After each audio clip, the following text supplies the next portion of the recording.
Hi, you're watching India Today Global with me, Ishita Mitra, and the big story we are tracking today is a series of bilateral meetings that Prime Minister Modi held today with global leaders in New York. So, the bilateral meet that the Prime Minister held was with Palestinian President Mahmoud Abbas in New York. And during the meeting, Modi expressed his deep concern regarding the humanitarian situation as to how it has been unfolding in Gaza. New Delhi also reaffirmed India's support for the Palestinian people.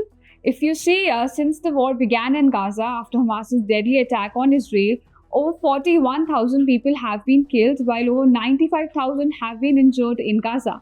Schools, hospitals, and refugee camps have been hit, and over 85% of the population has been displaced. And this as Israeli operations to eliminate Hamas continues.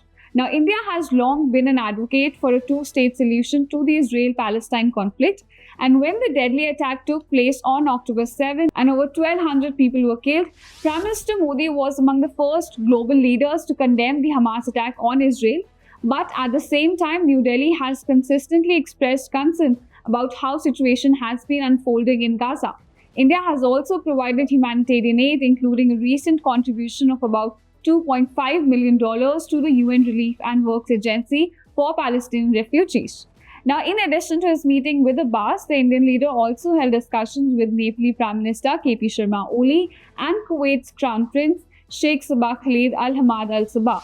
Now, both of them focused on strengthening bilateral ties. And of course, earlier in his trip, he engaged with tech leaders in a roundtable at MIT, emphasizing India's growth prospects. Now, Prime Minister Modi arrived in New York for a 3-day US visit, and this included participation in the Quad Summit and, of course, addressing the Indian diaspora.